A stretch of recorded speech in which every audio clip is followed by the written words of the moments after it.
বিসমিল্লাহির রহমানির রহিম। রাসূলুল্লাহ সাল্লাল্লাহু আলাইহি সাল্লাম এর 10টি উপদেশ, 55 হাদিস। হযরত মুআজ ইবনে জাবাল রাদিয়াল্লাহু আনহু বলেন, হযরত রাসূলুল্লাহ সাল্লাল্লাহু আলাইহি সাল্লাম আমাকে 10টি বিষয়ে উপদেশ দিয়েছিলেন। তিনি বলেছিলেন, ১. আল্লাহর সাথে কাউকে শরীক করো না, যদিও তোমাকে নিহত করা হয় অথবা জ্বালিয়ে দেওয়া হয়। ২. তোমার পিতা-মাতার অবাধ্য হবে না, যদি তারা তোমাকে তোমার পরিবার-পরিজন ও তোমার মাল-মাতা ছেড়ে যেতে বলেন। ৩. ইচ্ছা করে কখনো ফরজ নামাজ তরক করবে না, কেননা যে ইচ্ছা করে ফরজ নামাজ তরক করবে তার পক্ষে আল্লাহর প্রদত্ত দায়িত্ব উঠে যাবে। ৪. কখনো শরাব পান করবে না, কেননা শরাব অশ্লীলতার সেরা মূল। ৫. সাবধান, গুনাহ হতে বেঁচে থাকবে, কেননা গুনাহ দ্বারা আল্লাহর ক্রোধ পৌঁছে থাকে। ৬. খবরদার, জিহাদ হতে পলায়ন করবে না, যদিও সকল লোক ধ্বংস হয়ে যায়। ৭. যখন লোকের মধ্যে মারামারি দেখা দিবে আর তুমি সেখানে থাকবে, তখন সেখানে অবস্থান করবে তোমার সামর্থ্য অনুযায়ী। ৮. তোমার সামর্থ্য অনুযায়ী তোমার পরিবারের জন্য ব্যয় করবে। ৯. তাদের পরিবারের লোকদের আদব কায়দা শিক্ষা দান ব্যাপারে শাসন হতে কখনো বিরত থাকবে না। ১০. আল্লাহ সম্পর্কে তাদের ভয় প্রদর্শন করতে থাকবে। ঈমানের বুনিয়াদ বিষয়। হাদিস ৫৩। হযরত আনাস রাদিয়াল্লাহু আনহু বলেন, হযরত রাসূলুল্লাহ সাল্লাল্লাহু আলাইহি ওয়াসাল্লাম বলেছেন, ৩টি বিষয় হচ্ছে ঈমানের বুনিয়াদি বিষয়সমূহের অন্তর্গত। যে ব্যক্তি লা ইলাহা ইল্লাল্লাহ কালেমা পড়েছে, তার প্রতি আক্রমণ করা হতে বিরত থাকা, কোনো গুনাহ দ্বারুন তাকে কাফের বলে মনে করবে না এবং কোনো আমলই দ্বারুন তাকে ইসলাম হতে খারিজ করে দিবে না। ২. জিহাদ, যেদিন হতে আল্লাহ আমাদের জিহাদের হুকুম দিয়েছেন সেদিন হতে এ উম্মতের শেষ লোকেরা দাজ্জালের সাথে জিহাদের হুকুম দিয়েছেন।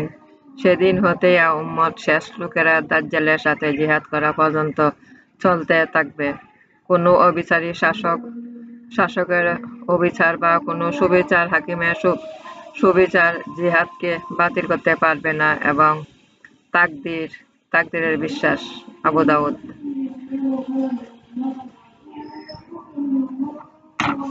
আল্লাহ ও তার রাসূলের প্রতি ঈমান আনা। হাদিস ৬৩। হযরত আবু হুরায়রা রাদিয়াল্লাহু আনহু বলেন, রাসূলুল্লাহ সাল্লাল্লাহু আলাইহি ওয়াসাল্লাম বলেছেন, মানুষ পরস্পর আলোচনা করতে থাকে, অবশেষে এ পর্যন্ত বলে বসে যে আল্লাহ তাআলা তো সব মাখলুককে সৃষ্টি করেছেন, কিন্তু আল্লাহ সৃষ্টি করলেন কে? রাসূলুল্লাহ সাল্লাল্লাহু আলাইহি ওয়াসাল্লাম বলেন, যখন কেউ এরূপ কথা অনুভব করবে তখন যেন তিনি বলে উঠে, আমি আল্লাহর প্রতি ঈমান এনেছি এবং রাসূলুল্লাহ সাল্লাল্লাহু আলাইহি ওয়াসাল্লাম আমি আমার রাসূলুল্লাহ সাল্লাল্লাহু আলাইহি ওয়াসাল্লামের প্রতি ঈমান এনেছি। বুখারী ও মুসলিম।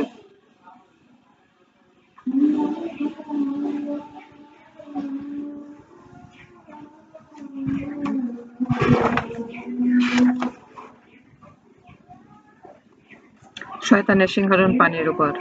হাদিস ৬৫। হযরত জাবির ইবনে আব্দুল্লাহ রাদিয়াল্লাহু আনহু বলেন, রাসূলুল্লাহ সাল্লাল্লাহু আলাইহি ওয়াসাল্লাম বলেছেন, শয়তান পানির উপর তার সিংহাসন স্থাপন করে, তারপর মানুষের মধ্যে ফিতনা সৃষ্টি করার জন্য চারদিকে তার সৈন্যবাহিনী প্রেরণ করে দেয়। এদের মধ্যে তার কাছে সর্বাধিক সম্মানিত হচ্ছে সেই সর্বাধিক বড় ফিতনা সৃষ্টি করতে পারে। তাদের মধ্যে কেউ এসে বলে, আমি এইরূপ সাধন করেছি। তখন সে বলে, তুমি কিছু করনি? রাসূলুল্লাহ সাল্লাল্লাহু আলাইহি ওয়াসাল্লাম বলেন, তারপর অপর একজন এসে বলে, আমি মানব সন্তানকে ছাড়িনি, এমনকি তার স্ত্রীর মধ্যে বিভেদ সৃষ্টি করে দিয়েছি। রাসূলুল্লাহ সাল্লাল্লাহু আলাইহি ওয়াসাল্লাম আরো বলেন, শয়তান তাকে নৈকট্য দান করে এবং বলে, বেশ, তুমি উত্তম। রাবী আমাস বলেন, আমি মনে করি জাবের এটাও বলেছেন যে তারপর শয়তান তার সাথে আলিঙ্গন করে। মুসলিম। শয়তান মানুষের পিছনে লেগেই আছে। হাদিস ৬৬। হযরত জাবির রাদিয়াল্লাহু আনহু বলেন, আমি হযরত রাসূলুল্লাহ সাল্লাল্লাহু আলাইহি ওয়াসাল্লাম বলেছেন, শয়তান এ কথায় হতে নিরাশ হয়ে গেছে যে আরব দ্বীপের নামাজীরা তাকে পূজা করবে, কিন্তু সে তাদের একের বিরুদ্ধে অপরে লেলিয়ে দেয় ব্যাপারে নিরাশ হয়নি। মুসলিম।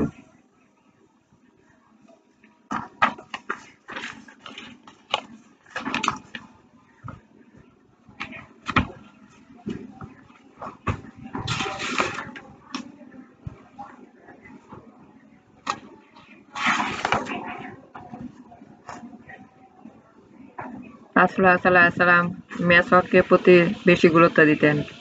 ৩৪৭ হাদিস। হযরত আবু হুরায়রা রাদিয়াল্লাহু আনহু বলেন, রাসূলুল্লাহ সাল্লাল্লাহু আলাইহি ওয়াসাল্লাম বলেছেন, যদি আমার উম্মতের কষ্টে ফেলবে ফেলবে ফেল ফেলব মনে করতাম, তাহলে আমি তাদেরকে হুকুম করতাম এশার নামাজ বিলম্বে পড়তে এবং প্রত্যেক নামাজের সময় মিসওয়াক করতে। বুখারী ও মুসলিম। রাসূলুল্লাহ সাল্লাল্লাহু আলাইহি ওয়াসাল্লাম ঘরে প্রবেশ করে প্রথমে মিসওয়াক করতেন। হাদিস ৩৪৮। তাবাই হযরত সুয়াইহ ইবন হানি রাদিয়াল্লাহু আনহু বলেন, একবার আমি উম্মুল মুমিনিন হযরত আয়েশা রাদিয়াল্লাহু আনহাকে জিজ্ঞাসা করেছিলাম, রাসূলুল্লাহ সাল্লাল্লাহু আলাইহি ওয়াসাল্লাম যখন ঘরে প্রবেশ করতেন তখন প্রথমে কোন কাজ করতেন? তিনি বলেন, মিসওয়াক। মুসলিম। মিসওয়াক করলে আল্লাহ খুশি হন। হাদিস ৩৫১।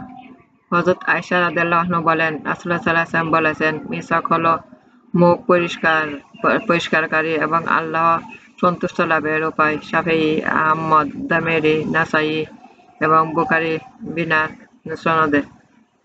৪টি দিনই রাসূলগণের সুন্নত অন্তর্গত। হাদিস ৩৫২। হযরত আবু আইয়ুব আনসারী রাদিয়াল্লাহু আনহু বলেন, রাসূলুল্লাহ সাল্লাল্লাহু আলাইহি ওয়াসাল্লাম বলেছেন, ৪টি বিষয় নল রাসূলগণের সুন্নতের অন্তর্ভুক্ত: লজ্জা করা, অন্যান্য স্থলে কাত না করা, সুগন্ধি ব্যবহার করা, মিসওয়াক করা, বিবাহ করা। তিরমিজি। নিদ্রা থেকে জেগে মিসওয়াক করা, ওযু করতে হয়। হাদিস ৩৫৩। হযরত আয়েশা রাদিয়াল্লাহু আনহা বলেন, রাসূলুল্লাহ সাল্লাল্লাহু আলাইহি ওয়াসাল্লাম যখন নিদ্রা যেতেন রাতে কিংবা দিনে, তারপর জাগার পর তখন মিসওয়াক করতেন ওযু করার আগেই। আহমদ ও আবু দাউদ।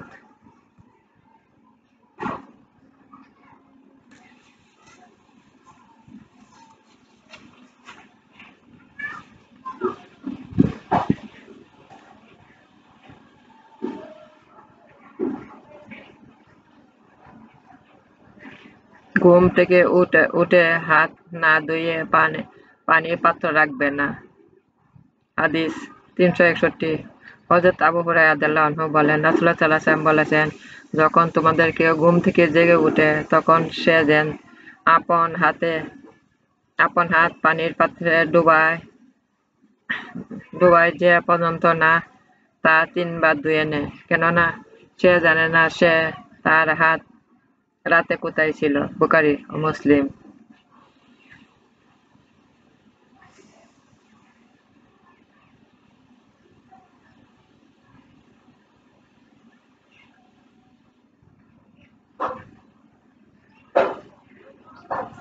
ওযুর সময় পায়ের গোড়ালি ভালোভাবে ধুইতে হবে।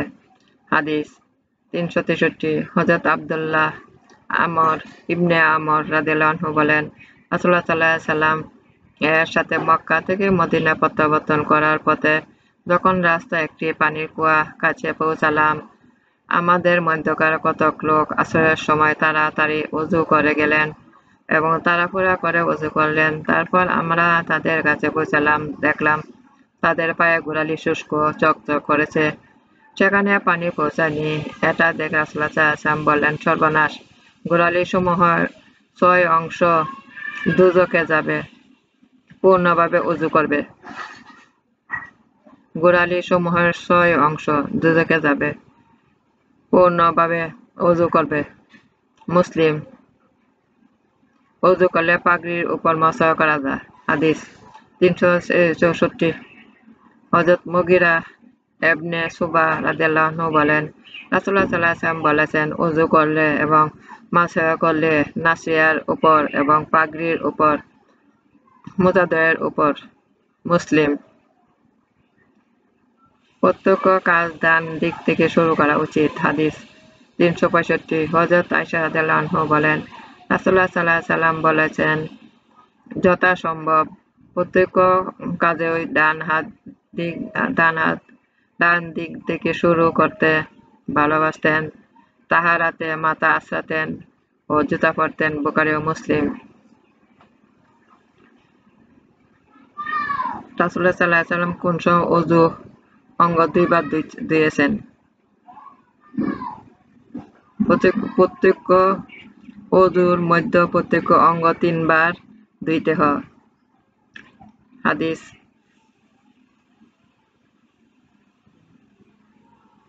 368। হযরত উসমান রাদিয়াল্লাহু আনহু থেকে বর্ণনা করা হয়েছে, তিনি একদিন মাকায়েদ নামক স্থানে ওযু করতে বসলেন এবং বললেন, আমি কি তোমাদের রাসূলুল্লাহ সাল্লাল্লাহু আলাইহি ওয়াসাল্লামের ওযু দেখাবো না? অতঃপর তিনি ওযু করলেন 3 বার করে। মুসলিম। দ্বিতীয় পরিচ্ছেদ। কিছু পড়ার সময় ডান দিক থেকে শুরু করবে। হাদিস 369। হযরত আবু হুরায়রা রাদিয়াল্লাহু আনহু বলেন, রাসূলুল্লাহ সাল্লাল্লাহু আলাইহি ওয়াসাল্লাম বলেছেন, যখন তোমরা কিছু পড়বে, যখন ওযু করবে, ডান দিক থেকে শুরু করবে। আহমদ ও আবু দাউদ। ওযু শুরুতে বিসমিল্লাহ পড়তে হয়। হাদিস 370। হযরত সাঈদ ইবনে যায়েদ রাদিয়াল্লাহু আনহু বলেন, রাসূলুল্লাহ সাল্লাল্লাহু আলাইহি ওয়াসাল্লাম বলেছেন, ওযু শুরুতে যে বিসমিল্লাহ পড়েনি তা ওযু হয়নি। তিরমিজি, ইবনে মাজাহ। কিন্তু আহমদ, আবু দাউদ এটা আবু হুরায়রা থেকে এবং দামিরি আবু সাঈদ খুদরি থেকে এবং তিনি তার পিতা থেকে বর্ণনা করেছেন। ইমাম আহমদ তাদের বর্ণনা তার প্রথমে একথা বৃদ্ধি করেছেন, যার ওযু নেই তার নামাজও নেই।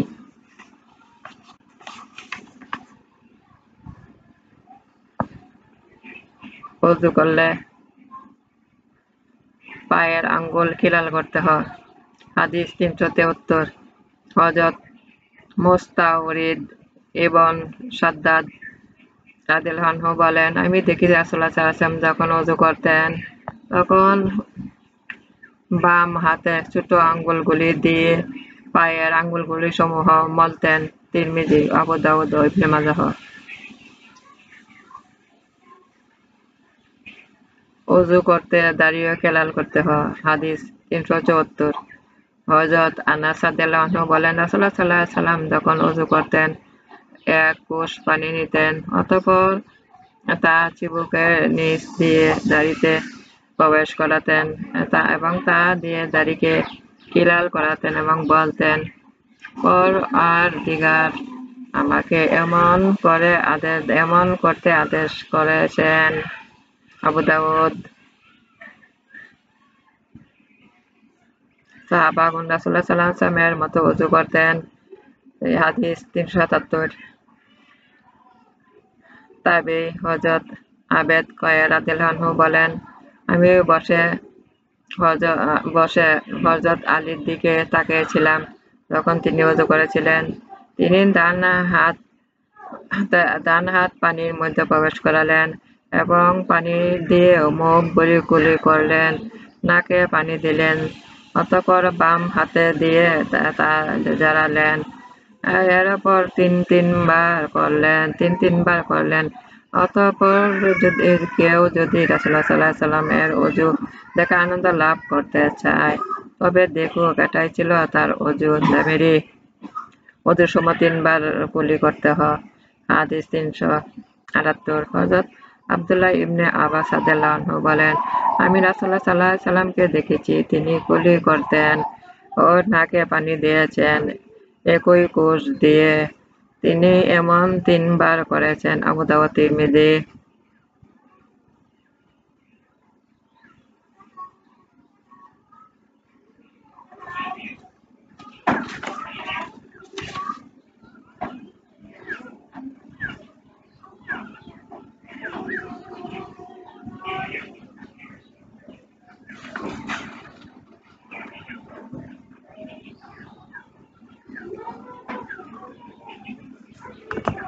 সপ্তদোষের আলামত দেখলে গোসল করতে হবে।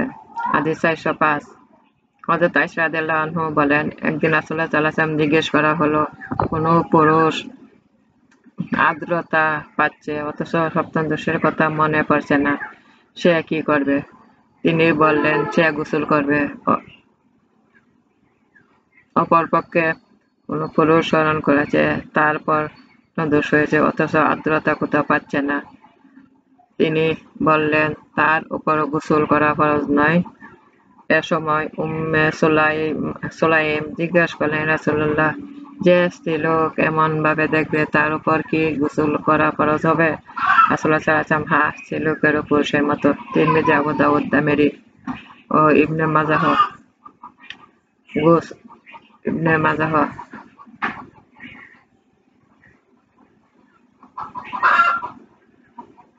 নাপাকি গোসল সর্বশরীরে পানি ঢালতে হয়। হাদিস 410। হযরত আয়েশা রাদিয়াল্লাহু আনহা বলেন, রাসূলুল্লাহ সাল্লাল্লাহু আলাইহি ওয়াসাল্লাম কি তুমি দিয়ে নিজের মাথা ধুতেন অথচ তিনি নাপাক, একে তিনি যথেষ্ট মনে করতেন এবং মাথায় পূর্ণ পানি টানতেন না। নিজের মাথা ধুতেন অথচ তিনি নাপাককে একেই তিনি যথেষ্ট মনে করতেন না এবং মাথায় পূর্ণ পানি ঢালতেন না। আবু দাউদ। উলঙ্গ হয়ে গোসল করা উচিত নয়। হাদিস 411। হযরত ইয়ালা ইবনে মাররা রাদিয়াল্লাহু আনহু বলেন, রাসূলুল্লাহ সাল্লাল্লাহু আলাইহি ওয়াসাল্লাম এক ব্যক্তিকে উন্মুক্ত স্থানে গোসল করতে দেখলেন এবং মিম্বারে গিয়ে দাঁড়ালেন। প্রথমে আল্লাহর প্রশংসা করলেন, তারপর বললেন, আল্লাহ পাক বড় লজ্জা ও বড় পর্দাকারী, তিনি লজ্জাশীলতা ও পর্দাকে ভালোবাসেন। অতএব যখন তোমাদের কেউ গোসল করে সেও যেন পর্দা করে। আবু দাউদ ও নাসাই। সহবাস করলে গোসল করা ফরজ। 412 হাদিস। হযরত উবাই ইবনে কাব রাদিয়াল্লাহু আনহু বলেন, রাসূলুল্লাহ সাল্লাল্লাহু আলাইহি ওয়াসাল্লাম বলেছেন, গোসল করা ফরজ। শুক্রপাতে দারুণ নয়। অনুমতি ইসলামের প্রথম দিকে ছিল, অতঃপর এটা থেকে নিষেধ করা হয়েছে। তিরমিজি, আবু দাউদ, দামেরি।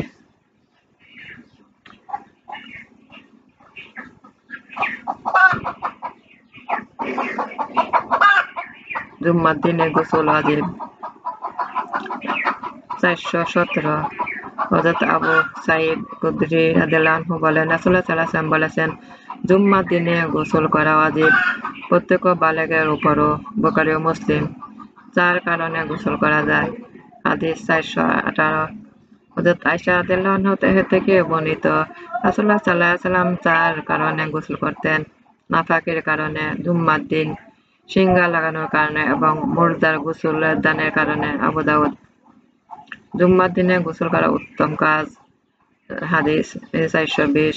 হযরত সামুরা ইবনে জুনদুব রাদিয়াল্লাহু আনহু বলেন, রাসূলুল্লাহ সাল্লাল্লাহু আলাইহি ওয়াসাল্লাম বলেছেন, যে ব্যক্তি জুম্মার দিনে ওযু করলো, ওযু হলো তার জন্য যথেষ্ট এবং উত্তম। আর যে ব্যক্তি গোসল করলো, গোসল হলো তার জন্য উত্তমতর। আহমদ, আবু দাউদ, তিরমিজি, নাসাই, দামেরি।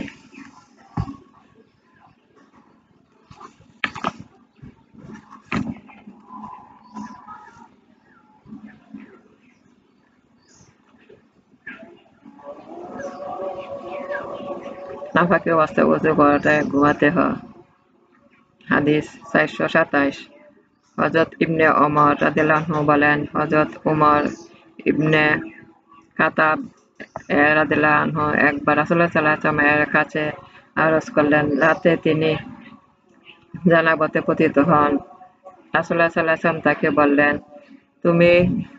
তখন তুমি ওযু করবে এবং তোমার পুরুষাঙ্গ ধুয়ে ফেলবে, অতঃপর ঘুমাবে। বুখারী ও মুসলিম। রাসূলুল্লাহ সাল্লাল্লাহু আলাইহি ওয়াসাল্লাম পায়খানা থেকে বের হয়ে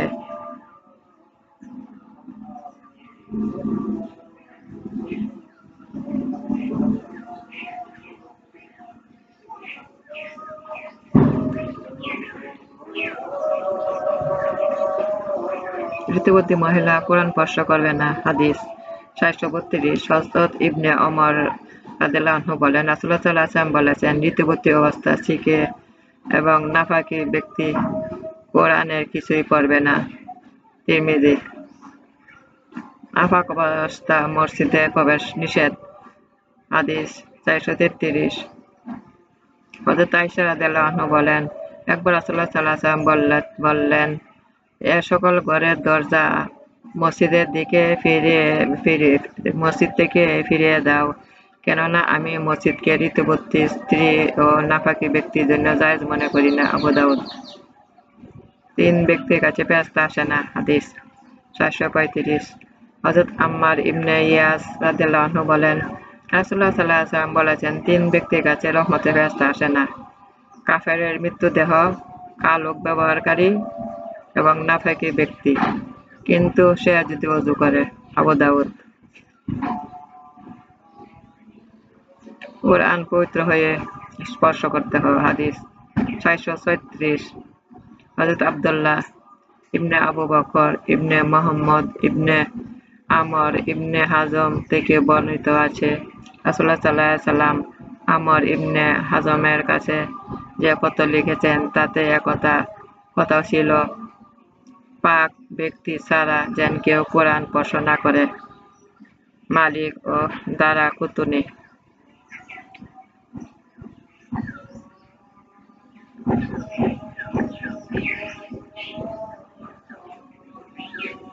রাসূলুল্লাহ সাল্লাল্লাহু আলাইহি ওয়াসাল্লাম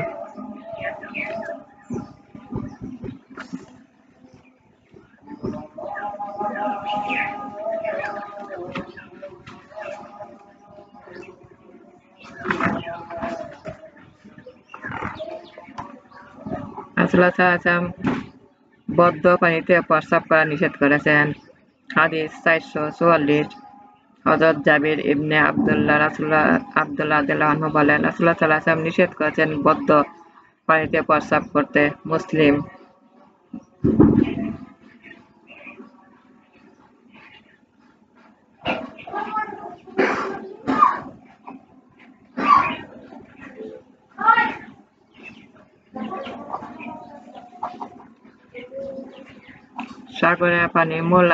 সাগরের লোনা পানি পাক। হাদিস 449। হযরত আবু হুরায়রা রাদিয়াল্লাহু আনহু বলেন, এক ব্যক্তি রাসূলুল্লাহ সাল্লাল্লাহু আলাইহি ওয়াসাল্লামকে জিজ্ঞাসা করলেন, হে রাসূলুল্লাহ, আমরা সমুদ্র সওয়ার করি এবং সাথে সামান্য পানি নিয়ে যাই। যদি আমরা তা দিয়ে ওযু করি, তা পিপাসা পতিত হয়, এমন অবস্থায় আমরা সাগরের লোনা পানি দিয়ে ওযু করতে পারি কিনা? উত্তর: রাসূলুল্লাহ সাল্লাল্লাহু আলাইহি ওয়াসাল্লাম বলেছেন, সমুদ্রের পানি পাক এবং উহা মারা হালাল।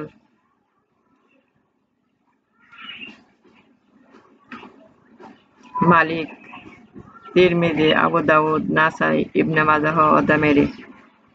খেজুর ও পানি পবিত্র। হাদিস 450। তাবে আবু যায়েদ হযরত আব্দুল্লাহ ইবনে মাসউদ রাদিয়াল্লাহু আনহু থেকে বর্ণনা করেছেন, জিনের রাতে রাসূলুল্লাহ সাল্লাল্লাহু আলাইহি ওয়াসাল্লাম তাকে জিজ্ঞাসা করলেন, তোমার মশকে কি রয়েছে? তিনি বললেন, নবীজ। রাসূলুল্লাহ সাল্লাল্লাহু আলাইহি ওয়াসাল্লাম বললেন, খেজুর পাক এবং পানি পবিত্রকারী। আবু দাউদ। আহমদ তিরমিজি শেষের দিকে এটা বাড়িয়ে বর্ণনা করেছেন। অতঃপর রাসূলুল্লাহ সাল্লাল্লাহু আলাইহি ওয়াসাল্লাম তা দিয়ে ওযু করলেন, কিন্তু তিরমিজি এর সনদ সমালোচনা করে বলেন, আবু যায়েদ একজন মাসউল ব্যক্তি। সহিহ সূত্রে ইবনে মাসউদ অপর শাগরেদ আল-কামা থেকে বর্ণনা করেছেন, হযরত আব্দুল্লাহ ইবনে মাসউদ রাদিয়াল্লাহু আনহু স্বয়ং বর্ণনা করেন, আমি জিনের রাতে রাসূলুল্লাহ সাল্লাল্লাহু আলাইহি ওয়াসাল্লাম এর সাথে ছিলাম না। মুসলিম। বিড়ালের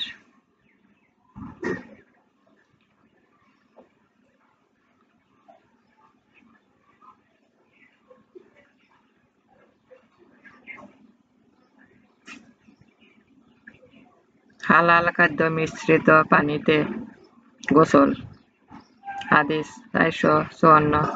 হযরত উম্মে হানি বলেন, রাসূলুল্লাহ সাল্লাল্লাহু আলাইহি সাল্লাম উম্মুল মুমিনিন হযরত মাইমুনা একটি গামলায় গোসল করেছেন যাতে খামির করা আটার অবশিষ্ট ছিল। নাসাই, ইবনে মাজাহ।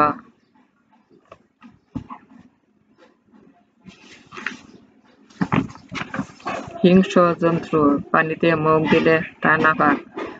হাদিস 455।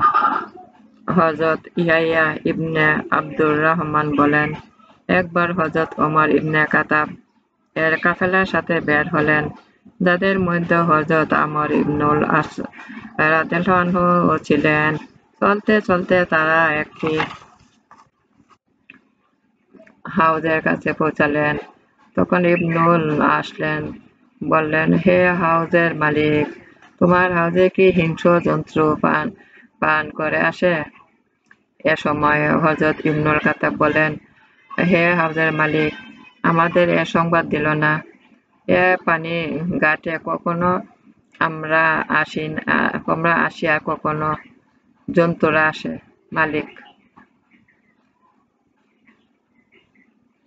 রৌদ্রে গরম করা পানি দিয়ে গোসল করা উচিত নয়। হাদিস 456। হযরত ওমর ইবনুল খাত্তাব রাদিয়াল্লাহু আনহু থেকে বর্ণিত আছে, তিনি বলেছেন, রৌদ্রে গরম পানি দিয়ে গোসল করো না, কেননা এটা শ্বেত কুষ্টি সৃষ্টি করে। দারাকুতনি।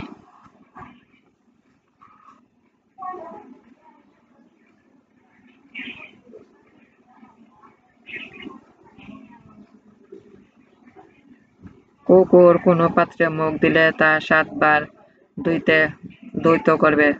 হাদিস 460।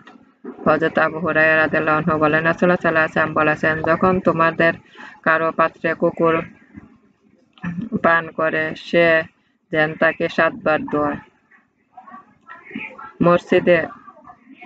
বুখারী ও মুসলিম। মসজিদে প্রস্রাব করার পর ধৌত করলে পবিত্র হয়।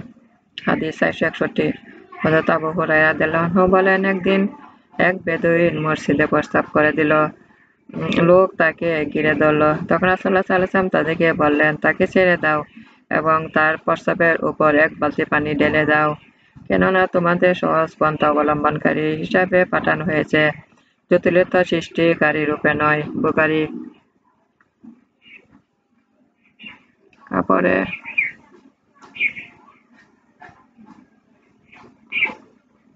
বাচ্চা মেয়েদের প্রস্রাব কাপড়ে লাগলে তা ধুইতে হয়।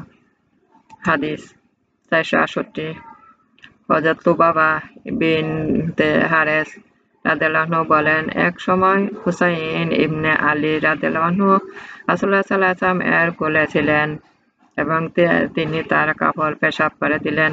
তখন আমি বললাম, অন্য কাপড় পরিধান করুন এবং আমাকে আপনার তহবন্ডটা দিন, আমি এটা ধুয়ে নেই। তিনি বললেন, ধুইতে হয় ছেলে মেয়েদের পেশাব, পুরুষ ছেলের পেশাব পানি ঢেলে দিলেই চলে। আহমদ, আবু দাউদ, ইবনে মাজাহ।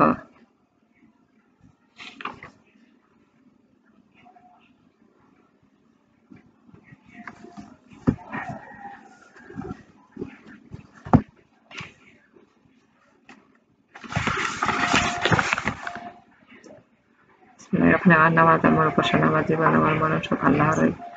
আমি আল্লাহর কাছে আত্মসমর্পণ করেছি। হে আমার রব, আমাকে আল্লাহ আনুগত্য বানান, রাসূলের আনুগত্য বানান। আল্লাহর উপদেশ পালন করতে শক্তি দান করুন। দুনিয়া আখিরাতে কল্যাণ দান করুন। দুজকের অগ্নি হতে আমাদের রক্ষা করুন। কল্যাণের হাতে আমাদের বের করুন, কল্যাণের হাতে আমাদের দাখিল করুন। আপনার সাহায্য শক্তি আমাকে দান করুন। আমার ভিডিওগুলো আপনি বেশি করে শেয়ার করুন। মহান আল্লাহ খুশির জন্য। বিসমিল্লাহির রহমানির রহিম।